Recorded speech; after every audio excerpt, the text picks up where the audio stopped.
So when you won at Wisconsin, that was kind of a local win, Oh really. yeah, yeah, it was a long time ago, but yeah, it was a really fun night, yeah. Yeah.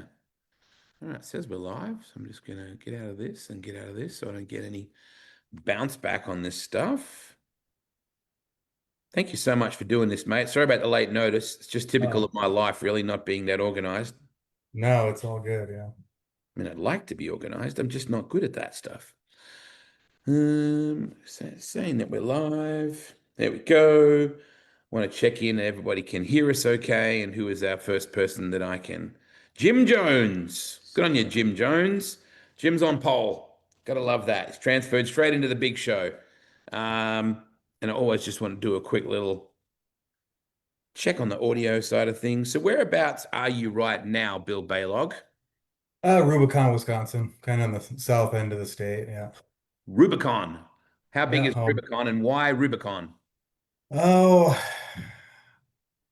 it's a good question. Yeah, just little town. I have no idea how many people live here. I had never even went into the little town yet. I've been here for a couple years. Yeah, they just bought a little bit of land and put up a shop, and it's where I decided it's kind of close to my kids' school, so it's easier than than what I used to do. Did you just say you've never really been into the little town? You've been there for two The little years? town of Rubicon. Now I don't even know what it looks like. No. Bill, it's terrible. When we finish this deal, I want you to go down and buy a beer from somewhere downtown. That's the problem is I'll end up in Oh. that bar down there probably.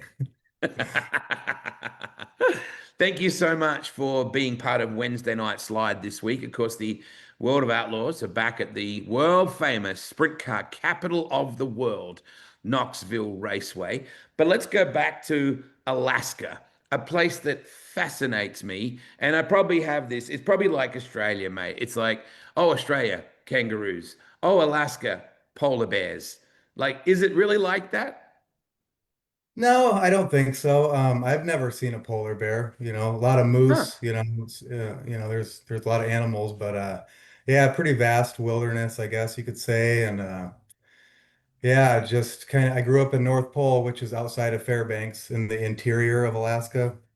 So it's kind of in the middle, well, kind of to the south a little bit, I guess. But yeah, I don't know. It gets really cold in the winter. The summers are beautiful. Yeah, it's an interesting place. So there really is a place called North Pole, Alaska. Oh yeah. Yeah, I went to North Pole High School. Um, yeah, little town in North Pole, yeah. Do they play on that with the whole Santa Claus Oh thing? yeah. Yeah, yeah, there's the Santa Claus house and the the light poles in the town are candy canes and yeah, Oh they do the yeah. whole thing. So yeah, it's pretty cool. Do they have a sound a town a sign out the front that says home of Santa Claus or anything like Something that? like that. Yeah. Do they have home Yeah. of Bill Balog, the birthplace of Oh Bill no. Balog? Why I not? don't believe so. Wow, that's a shame. So tell me, where did the racing bug come from? Is it in your DNA? Did Dad race back in the day?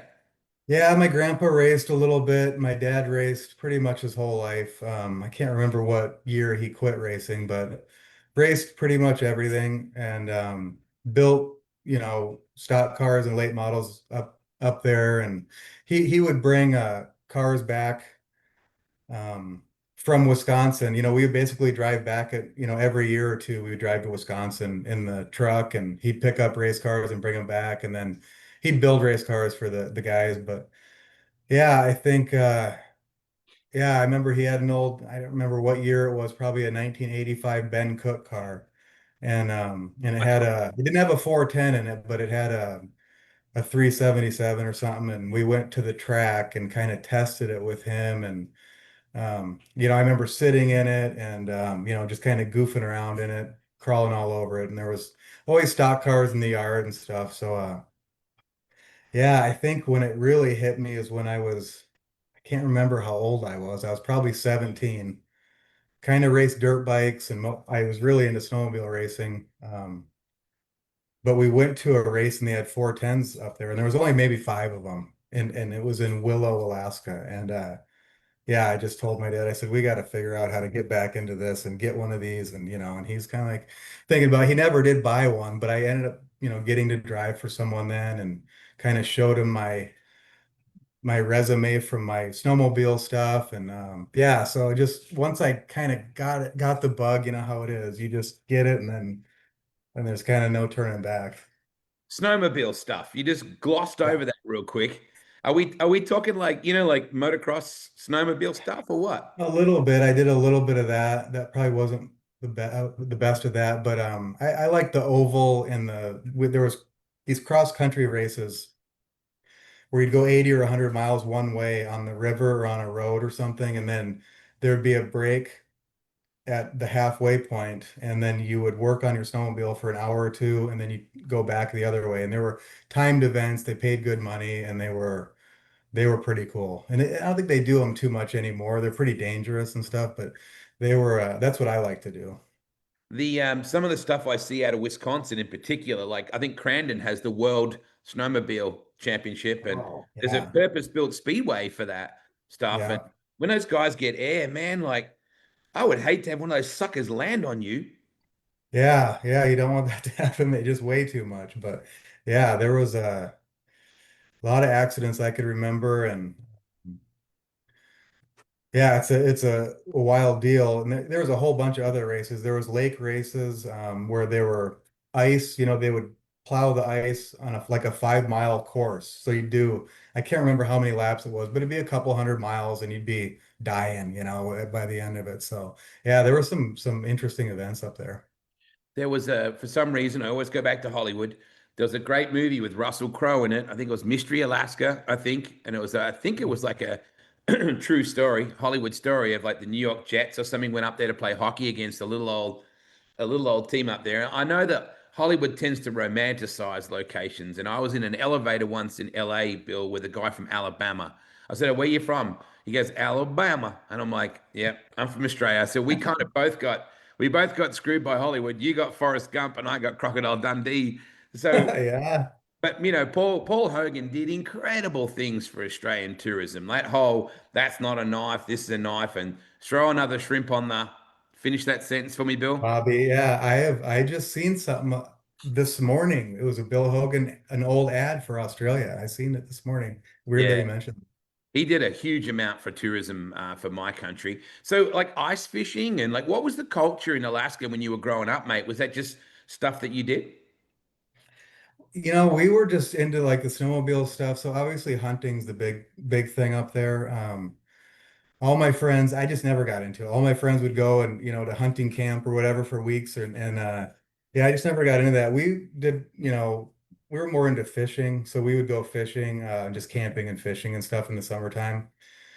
Um, yeah, I think that was kind of our getaways and stuff. And now, my sister and my mom and dad, they're still up there. And yeah, they've taken it to a whole nother level, this whole fishing and salmon and, it's pretty wild. So, you're roped off and, dip netting out in this crazy river and all this kind of What's stuff. dip So, netting? Explain that. yeah, you kind of rope off. So, because if you fall in these rivers, you just die. There's no like way to survive. So they rope off and then you just have a big long net and you can dip net these king salmon, I guess. I've never done it, but uh, yeah, we just used, rods and reels when we, would fish for trout and stuff in these big lakes. But yeah. That you're marking off a territory so that you don't go outside that and you don't die. Sounds a little bit like the fence around dingus. Yeah. You just keep Yeah, keep you boundaries. contained. So there was no history of quarter midgets for you or go-karts. It was just snowmobile stuff. Yeah, just pretty much I had an old motocross bike, raced it a little bit, and then kind of got a little bit bigger into that, but you know, not really too much. The snowmobiles were the big thing. It's Yeah. winter time about 9 months of the year, or roughly, and the summer is real short. So all that summer stuff really, there's not much to it. The races, the sprint car races up there are there's no lights at the racetrack because Huh. it's light out the whole time. So they don't even have lights. And then once that season starts to kind of change, it goes pretty quick, and then it's kind of dark all the time, and then you kind of get into that snowmobile mode. So yeah, that's what I was really into, was Arctic Cat snowmobiles. I worked at the dealership up there, and yeah, just kind of got obsessed with that. So you must have been out to Dave Lundstra's place at some point, I would imagine, just near Huset's and seen his Arctic Cat collection. No, I'd like to though. Oh, Yeah, I you think need he's to got do some of that, those mate. old snow pros and stuff, doesn't he? Yeah. Yeah, he's got dozens of those things just piled up in one end of the shop. So you just again you glossed over this because it's just Alaska life. I remember seeing that movie Insomnia. I think it had De Niro and Pacino in it, and he couldn't sleep because it just never went dark. So can you explain that? It's daylight for what period of time? Well, during summer solstice, and I don't know what, I think, is that in July? I think it's in July. That's when it's the lightest point, and then it gradually leads up to that, where the lightest point is 24 hours of sunlight, and then it'll just start to change after that. And then during winter solstice, which is probably, and I think it's in January, early January maybe, and then it's dark, basically all the time. The sun will kind of come up a little bit on the horizon, you'll just see it, and then about 2 in the afternoon, it'll just kind of start to dim out again, and then it'll just be dark. So it's kind of a little bit depressing during that time, but if you lived up there or you're born up there, it's just totally normal. I think it was just, I never thought twice about it. I just thought I thought it was like that everywhere. So I have no desire to see America in the winter. No desire. I quite like summer in Australia, but I do suddenly have this hankering to go and spend a couple of days with you in Alaska in the winter or something with a big like Eskimo jacket, and you can take me to some oh, places where I go. I imagine it's stunningly beautiful as much as it's ferociously cold.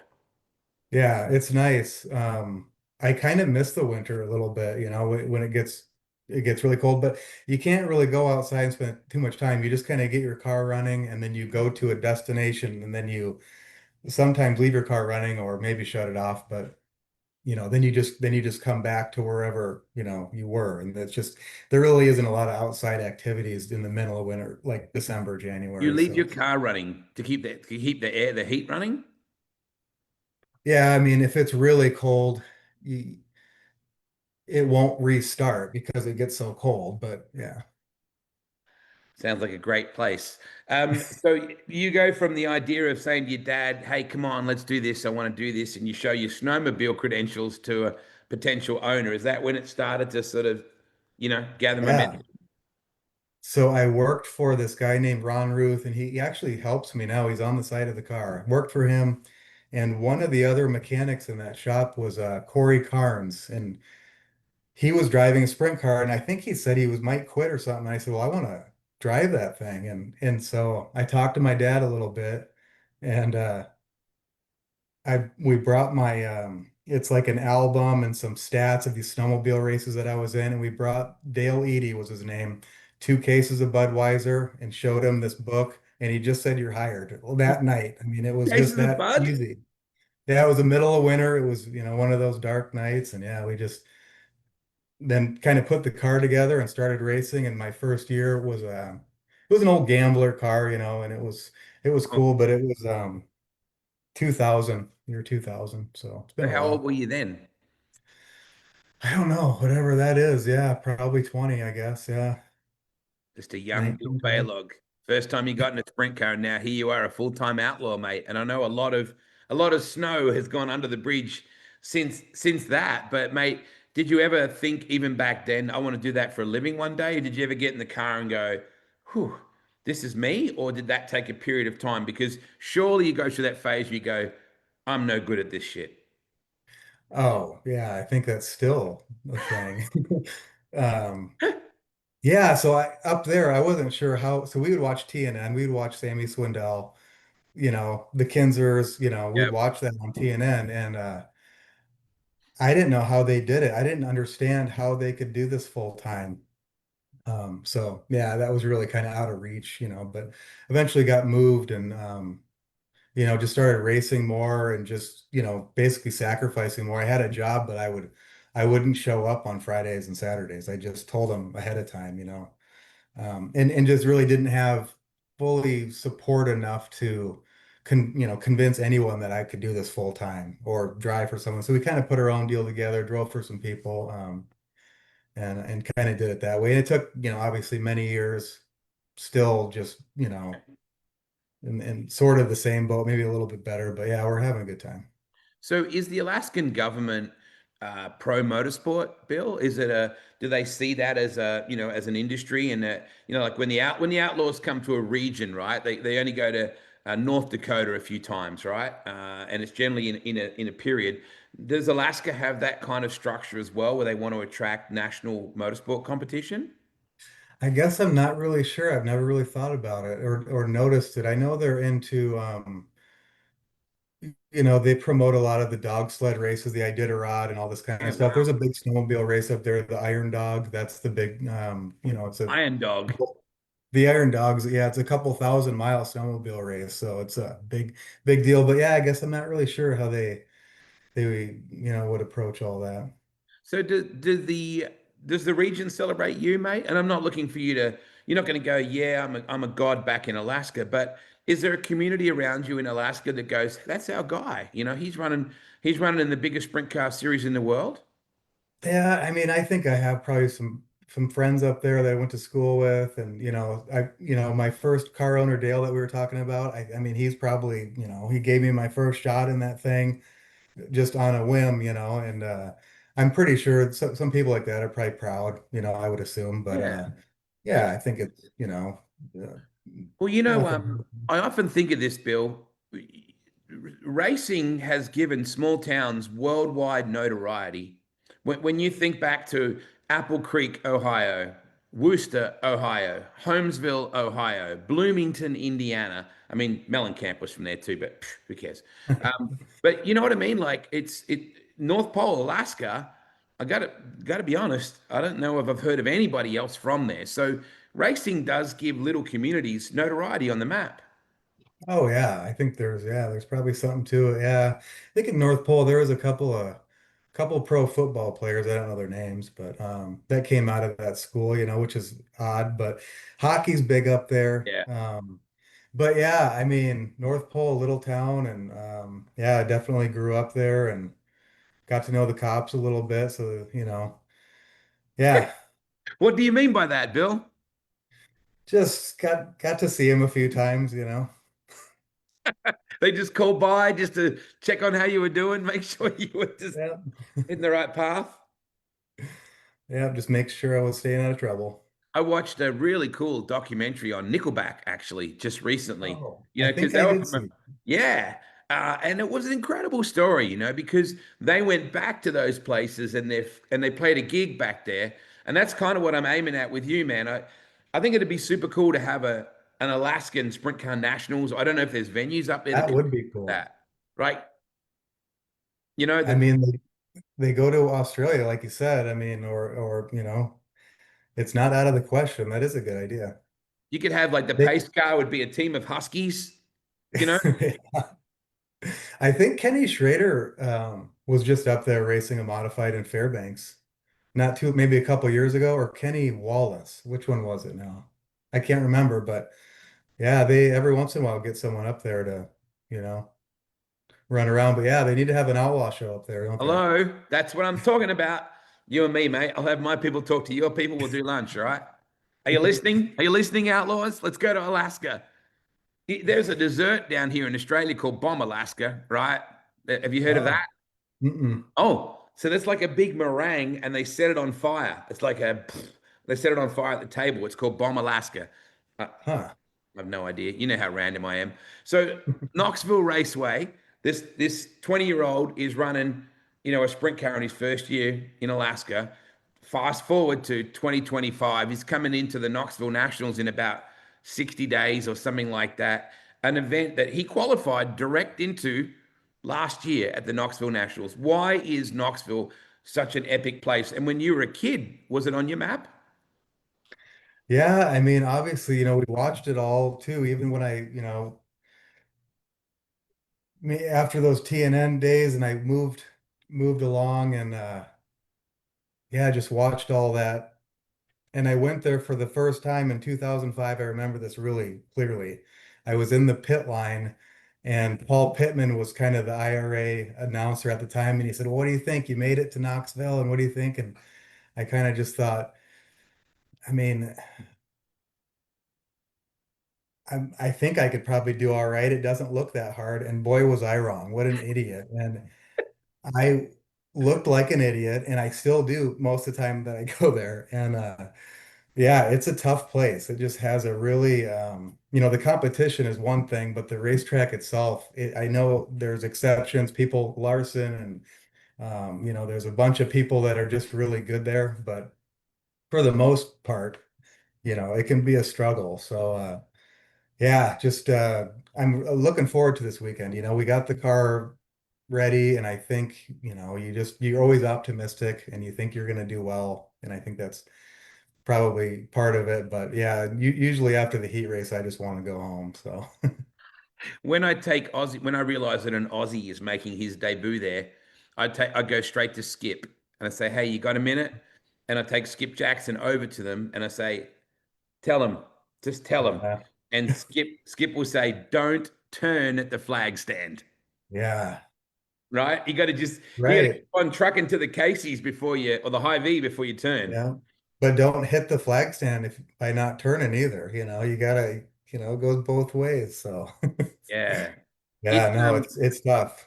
that gate in turn four, and I talked about this at the Nationals, a main drivers briefing, which is another really cool part of the Nationals bill. Where you all get into the barn, the show barn there, and everyone's lined up and they got the trophies, and you sort of look out to your left there about 100 feet, and there is the archway to Epic right there. That turn four gate. Do you think about that all when you drive through, or you're already looking right through it? Yeah, probably just looking right through it and just, yeah, I don't enjoy a lot of that stuff as much as I probably should. But that barn thing last year, so I didn't realize how big a deal that was. That was really neat. Yeah. I mean, one day this will be a memory, Bill, right? So, Yeah, and I know you're so focused on the pressure and on getting the job done and netting a check that will help to keep the thing rolling down the road. But you got to also at some point, and I'm going to get on your ass about that this year, is to stop and look up, right? And just grab these moments because you won't qualify for the Knoxville Nationals forever, and nobody will.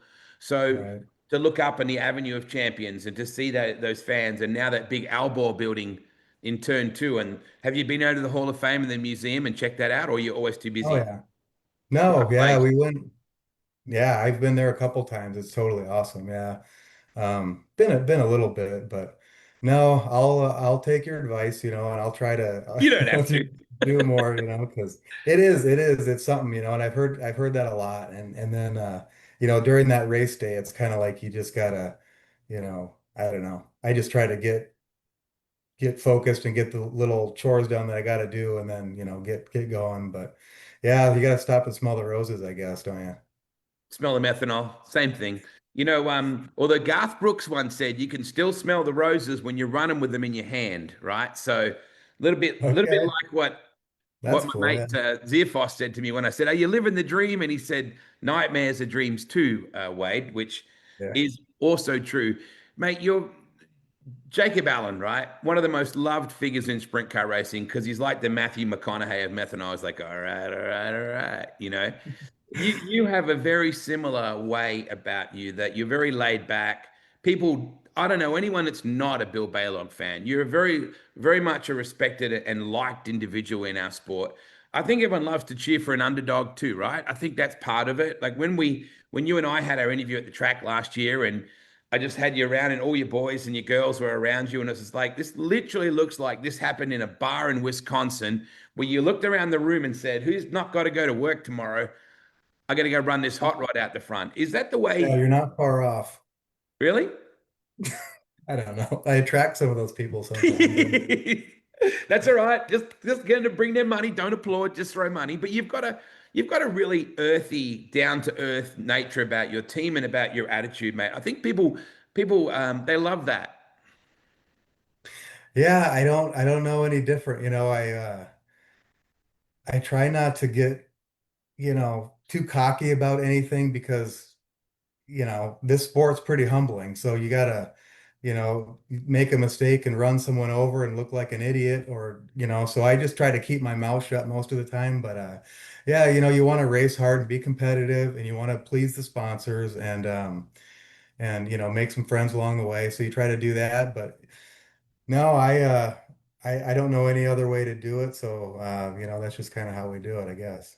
So, when you think about corporate sponsors on sprint car teams over the years, when you're talking about Steve and Sammy, and I always go back to the TMC car for Sammy or the Channel Lock car, go back to the Coors car for Doty, of course, Steve with Valvoline and then Quaker State. And so that, and Horde with Pennzoil. And then I think maple syrup. It just seems to, right? It's a cool as hell sponsor. Yeah. It's so Oh, yeah. different. Yeah, you know how NASCAR always had Omo and Tide and all those consumer M&Ms and things like that. Well, in sprint cars, we're pretty traditional with our Yeah. sponsors. But the maple syrup, tell me about that. Yeah, it's just a great partnership and it fits like you said, our style. It just it seems to work well. Yeah, I just kind of met Steve and he was kind of I think in some NASCAR stuff and the sprint car thing has gotten so big, so I don't remember what year it was, probably 5 or 6 years ago we met and kind of put this deal together and yeah, it's just a great partnership, and it's neat to have that on your car and have that, kind of year after year and have that kind of same thing that people recognize. And, it's just something that's recognizable, which is important with branding of these cars and your social media and all that kind of stuff. So, yeah, definitely proud to have, Steve on the car and, there's a whole bunch of other ones too. But, yeah, it's really a neat deal. So I'm going to throw a challenge out at you that's really at me. Can you make sure you pack some of that stuff for nationals? And Oh, yeah. I want to do a competition where people eat it with the most random thing they can think of. All right. I want a new application for Anderson's. Like, how are we going to have it? I'm going to put it on Vegemite on toast. We're just going to see how we roll with that. But we need to do some competition stuff and get people around it. Where do they get it? So, yeah, you can buy it on their website. It's basically I mean, thousands of grocery stores. I don't know all of them, but it's in thousands of grocery stores. So, um, around here it's in all the Piggly Wigglies and stuff, but we sell it too. So we sell one that has our label on it. It has a sprint car, it has a little story on it so that we sell bottles of that. But yeah, I mean on the Anderson's maple syrup website, they have all kinds of stuff. They have popcorn, they have maple syrup, root beer, they just have tons of products. So it's pretty cool. And it's made here, obviously. It's right, kind of near Cedar Lake we were talking about. Yeah. It's kind of near Cedar Lake up there in the woods. So So tell me yeah, we about. should do that though. We're going to do it. All right. So if you can bring some down in a little box or something like that, a care pack for me, and Oh we're just yeah. going to film and photograph people eating it with the most random stuff. Like, what can you mix Anderson's maple syrup with and not screw up your face? It's got to be a pleasurable experience, right? I had pickle cupcakes at a place in Knoxville. Interesting. Ooh. I mean, that was hard, man. You Americans, Yeah. you blame us on Vegemite. You go, I can't. Danny Smith says it's axle grease, but you Americans eat some pretty weird shit, mate. Yeah, I don't know. Yeah, there's a lot of pickle stuff, I think, isn't there? Ooh, pure fuel is so good. Anderson's Maple Syrup Inc. says Doug Fry. Thank you very much, Doug. Appreciate that. So tell me about your two outlaw wins. Where did they happen and which one was your favorite, if you can have a favorite? Yeah. So they're just so hard to win. We won at Talladega this year at the Talladega short track, and it was a good race, and it was slick, and it was we kind of had our stuff together there a little bit, it seemed like, and yeah, just ended up winning and just still pretty shocked. It's another thing I haven't really thought about too much. We just kind of moved along to the next one, to the next one, to the next one. So, but yeah, then the last one, it was 9 years ago. So it's been a long time in between, and I've been running more regionally all my life and was able to go to, well, we ran the All-Stars for a couple of years and won a couple All-Star shows. So that was pretty cool. But the Outlaw wins are obviously the biggest and the best. And Yeah. Beaverdale Raceway was a good night for us. So yeah, just there's you always want more. Obviously, you want to do better and keep it going, but they're just tough. you got to drop the rest of the sentence when you said we won at Talladega. You go to short. You mentioned short track. We won at Talladega, mate. You're Ricky Bobby. Like it's Yeah, you know what I mean? Like it's it was Ricky on the super Balog. speedway. Yeah. Yeah. Well, I think when you win or you do well, it's a win for the everyday man, Bill. I think that's why people love it. They associate the 57, they associate the 17, of course, the two car. Everybody associates those guys with the megastars, but it's kind of like seeing a little bit like the support act blow Metallica off the stage, And I'm not saying you're a support act. That's not what I mean, but it's a No, I win for know. the everyday person. Yeah, I think that's pretty accurate. There's a point where my talent level stops, and I know where it is, and I know, like where we're at in points. I know kind of where we're going to be sitting and what you're capable of, what resources you have. There's all this stuff. And yeah, I just think if I can do it, and I think that's what people recognize, if I can do it, they could probably do it, and that's fully true. Like if there's anyone out there that if they can want to follow it long enough and, wait till they're Yeah. 45 years old maybe to do it, but um, they can do it. So it's I'm pretty proud of that. This week, in a couple of weeks' time, it's the Super Dirt Cup. That pays $100,000 to win. It's one of several on the West Coast. With Kevin Redeen that pays over $100,000. You got the High Bank Nationals coming up, pays over Mhm. 100,000, significantly over 100,000. The Knoxville Nationals pays 175,000. Races over 100,000 are there's probably a dozen, if not more. We just recently saw it over in PA as well, that Wrightsville won. But the Mhm. Knoxville Nationals pays 15 grand to make the show. And I think sometimes it's easy to overlook. Some drivers will never win $15,000 in a single race in their entire career. So just to Right. make that field of 24, Bill, is huge. Yeah, and the money is good, and it's probably secondary to the prestige of it, obviously. But man, that sure does help. That whole week, if you can make it, if you make it, you obviously had a good night before too. So now you're in the 20, 25 grand range, so it's things are going pretty good after that next week when they pay you. But yeah, just that dirt cup too, you mentioned dirt cup. My dad raced dirt cup back in the 80s a couple No times. way. So, and I don't remember, I know he didn't do that great, but yeah, I just thought of that. So, and I've been to Skagit a couple times, and not to dirt cup, but uh, yeah, it's a neat place, and I kind of wish we were going there, but yeah, I definitely, you know, talking to some of the other outlaw guys after we made it, they said sort of after, after you make it, isn't it? It wasn't that hard to do. Things just have to go right. And obviously the same guys kind of usually make it. So they're, really good at it. Yeah. But if things go right and you keep your nose clean, you can do it again. So I'm thinking we might have another shot at it. So I remember going to the Nationals in the mid 90s, and like Wednesday and Thursday was brutal. Like Steve and Sammy and those guys were back on the fifth row and they had to get like top four, or it was like, yeah, hold my yeah, beer, watch this. yeah, And it's no less intense because I think the standard of competition has gone up, right? I think back in the day it was still brutal when the Outlaws were on the road. Like Steve and Sammy and Wolf and those guys were dominating. You throw in Dave Blaney and Horde and Bobby Davis and so many of those guys as well. But I think now there's a much higher everybody standard. yeah. And I think it's only one row difference of heat race invert from that time. So I think, but no, I mean it's hard. And if the track is fast, then it's even harder, So you kind of got to get that racetrack that has some passing that's going to start to happen, and then definitely got to get a good start and just try to pass a couple cars, or more to make it.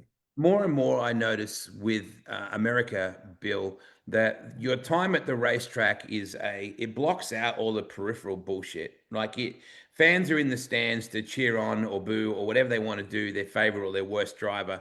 But all that noise, all that external media noise and political bullshit, from now on, it's just like, I just want to sit in the stands with my buddy, elbow him, lift up a beer, watch that guy from Alaska try and kick that guy from from California's ass.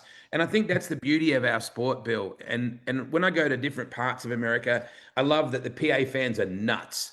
I love that the Yeah, Midwestern fans are very passionate. Northwest, I went to Skagit last year and I was like, holy cow, that whole area is no different in their passion. right. Canadian fans come down. There's that good natured, but I think what I wish is that more people outside America, Bill, saw the American race fan because they are to me the beauty of America. Oh yeah. I mean, they're it's awesome. And I don't get to sit there in the stands. I would love to go and watch I guess I have watched the Knoxville Nationals from the stands, Yep. but no, it's great, and it's you never know what's going to happen after you walk in the gate or who's going to do what, and it's just, there's the thrill of the whole thing, and you know, it's pretty wild. It's pretty wild if you sit back and think about it. I love even the Knoxville High School marching band, when you guys walk down through the Avenue of Champions Yeah. to the driver's briefing. Like it's a really simple thing. You're walking behind a high school kid that's got a couple pimples and he doesn't know what the hell he's doing on the weekend, but suddenly he's leading the world's best sprint car drivers. You know, I don't even know Yeah. how many feet that is in from there to the barn, but that's the stuff that gives me chills. Little town America meets big time sprint cars. Yeah, it's a neat deal, and like I said, if you sit back and think about all that, it's pretty wild. I didn't realize that barn and that thing and the people, and they're taking video and pictures, and it's just like, I mean, it was almost embarrassing. There's so many eyeballs on you, but yeah, it's cool. But I look around and I look at who you're sitting with, you know, and everybody's Unreal, man. got 2 feet and a heartbeat, Bill, right? At the end of the day, you just said it. Sprint car racing can be pretty humbling, but you've done everything they've done to be there in that moment. Yeah, that time, yeah. And yeah, like you said, there was all those, I mean, every one of them was, just deserved to be there. So it was cool. It was definitely, I got my methanol moonshine. It's on my desk in the other room in there, and it has the starting position and everything. So Yeah. yeah, I'm gonna keep that around for the rest of my life. I've seen people like Davey Heskin and Scott Boguski in tears just making that hard knocks and making it in. And you go, Yeah. wow, all they did was qualify like 20th to 21st or 22nd, but it's a career highlight. Yeah. Oh yeah. Yeah. There's nothing like it. I mean, it, it's just such a difficult racetrack for me. And like I said, there's exceptions, but and then it's just,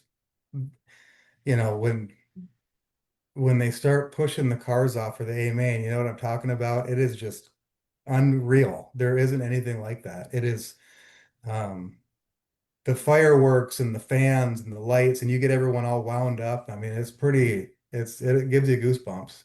A couple of years ago, I asked the board. We have this really cool little subcommittee for the nationals that just works on just the nationals. Because one thing I love about Knoxville, they know they're the biggest sprint car race in the world, but they're not sitting back on that. They're like, how do we make it better for the fans? How do we make it better for the teams? And I said to them, in Australia, we run the flags up on the cars for the anthems. Now, I was really nervous about it, Bill, because in Australia, we're a little bit lackadaisical about the noise. If the anthem's playing, we'll all stand up, but you don't always hear that pin drop silence like you do in America. Oh, That's the hand on the heart patriotism I wish we had in Australia. But you're all about no noise, no engine noise, nothing. And I said, makes me a little nervous that some traditionalists are not going to be happy with sprint car engines. And obviously when JC comes out with Panda with that big old flag, just yeah. gives me goosebumps, and I'm not even American. But having the flags up, it's now lifted a simple thing, but it's lifted it to another level, you know. Yeah. Yeah. I mean, it's awesome, Anything they can do to pump her up some more, it's just gonna gain recognition. How do you factor in your season build? Do you just go, okay, well, the outlaw schedule's out, we know where we're going to be? Or do you think, all right, every time we show up, we need to be ideally here with the income? Like how do you measure that? Yeah, that's tough. That's a tough one. I've always tried to race a schedule. So IRA All Stars or this now. And this is obviously by far the toughest. I didn't really realize, how much workload it was going to be, but yeah, so just, you definitely can't, you know, be probably for my team. I don't think I could be outside that top 10 in points. And yeah, there you just have to have a couple good nights here and there. I mean, you just have to have some good nights that pay in those bigger numbers. The top three positions, which I haven't been very successful at running in this year, but you need to be in some of those positions sometimes. Those are the positions that pay more. Yeah, so yeah, I mean, we sell sponsorship spots all over the car. So the car is kind of full of sponsors, and they're mainly just little ones, it's two, three, five granders, and that's what kind of keeps the whole thing going. So if you take that, we take the merchandise and make it all work. And then we can buy tires and we can freshen engines, and then it's not the end of the world. So but we can make it work, and that's what we're doing. And I'm not super nervous about it. I don't try to be the brokest race car driver on the face of the earth. We like to make money and, have good equipment. So that's kind of what we're working towards. I think if people in the stands might think, oh, I could never sponsor a sprint car, I haven't got 10 grand or things like that. But could I say to you without notice, if someone walked up and said, hey, Bill, I'm just going to go over to that tire trailer right there and buy you a right rear tire, Oh you're yeah. absolutely going to go, oh my God, like that shit helps, right? It's not Oh always yeah. about the big check. It's like sometimes that Right. extra right rear that you can bolt on now that you were thinking, am I going to put a second hand one on right now? That helps, doesn't it? It's little things too. It is, yeah. And that's honestly, I think that is the biggest expense is the tires. When Dennis needs to get one or whatever, or two or three or four, we just get them. We don't really him haw around too much, but man, when you start paying that credit card every couple weeks, I mean, it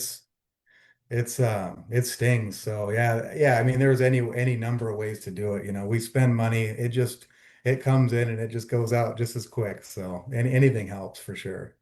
When you're rolling around on the weekend and you first push out onto the track for your hot laps, you would never be thinking anything but, all right, I got to be here on this racetrack. I got to make sure we're good here. But if you can, I want you just to look up at that grandstand as you roll by and just go, holy shit, that kid from Alaska, you probably take it for granted now because you're so focused on the next mountain in front of you. But that's a surreal experience, mate, to roll around at the sprint car capital of the world. Yeah, I mean, I'm looking forward to it. I will do that. I'll try that out. I'll take a look up in the stands and Yeah. How do you balance family time, mate, with this racing thing? Because that can't be easy. Tell me about who the Balog family are. yeah, so I have the kids well, I have them about half the time. So I've actually brought them to where we just at all these races we were just at in Wisconsin. So that Yep. was cool. Um yeah, I try to show them all the how to grease bars and how to I'd like them to get into all that stuff. So Slave I labor. actually just want them to work for me for free actually, but Yes. no, Keep they're feeling some yeah, so maple syrup. Yep. yeah, so I got two boys, 11 and 14, and they're probably gonna come flying in here saying the Oh, we'll F call word them here in a in. second. Let's bring them in. What are their names? Dylan and Cole. Yeah, you got to get them. Ah, this is cool. Dylan and Cole.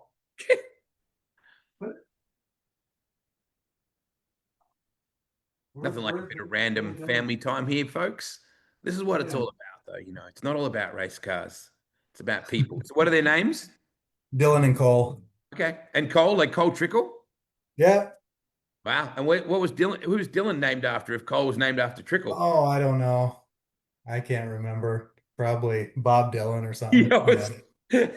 I knew you were going to say that, and I'm sure you didn't mean it like that. Are they going to Um, race? so they raced for a while. So I have a junior sprint and I got a flat cart, and we haven't done it for a couple years. Now they're both kind of aged out of those. And the next step is, a micro or something, which I can't really go to all these and Yeah, stuff. So Dylan's been getting maybe can drive a micro for a guy here soon. So we might do something like that. But Cole's just busy doing other stuff. He's not as into it as Dylan. But it's going to save you yeah, money. hello. Come say hi to Wade. Hey, boys. How you going? Tom's doing his race. Oh, he's doing iRacing. Oh, sorry. Did I interrupt your race? No, Colt, no, Dylan is. Oh, So okay. we'll get him over here in a minute. Yeah, it's Yeah. cool, mate. So English Creek is obviously a big event, which is just down the road from Knoxville during that period on the Monday, Tuesday, Oh which is yeah. huge. We need to work on Yeah. that. Yeah, I should. Oh, does he play guitar? Is that a guitarist still back there? Yeah. Yes, Yeah. What is? Do you play, mate, or what? Are you a real guitarist? yeah, Oh, give us. Can you play me something? yeah. Sweet. Stand up and jam for that thing, Yeah, mate. we like to play guitars around here. Yeah. No way. Yeah. Oh, so you know what I'm going to do? I'm going to take your Andersons to Macca's, which is what Aussies call McDonald's. I'm going to get my hotcakes and I'm just going to import my own. You know, Jack Hewitt always traveled everywhere with his Heinz 57. He used to take his own ketchup into restaurants because he Oh, could never rely on them having the right stuff. What kind of guitar has he got? yeah. That was actually my mom's guitar. She bought that in the around the time I was born, I think. No Yeah. way. Yeah.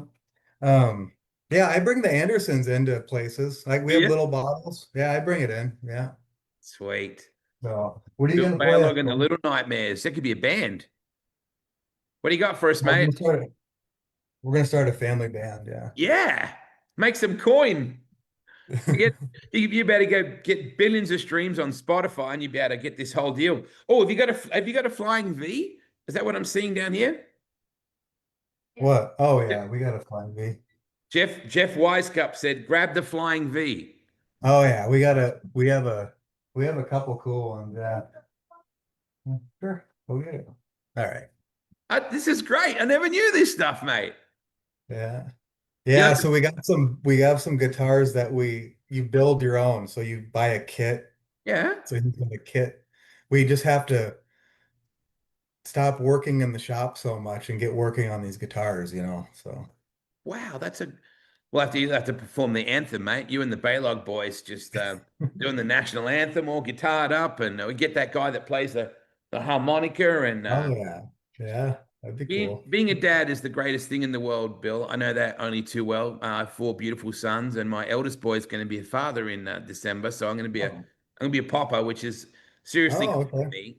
So it must be hard for you, mate, to juggle, being on the road and doing that stuff. Yeah, it's tough. I always thought when you ran the Outlaws, you were just gone the whole time or whatever. But honestly, like we're here.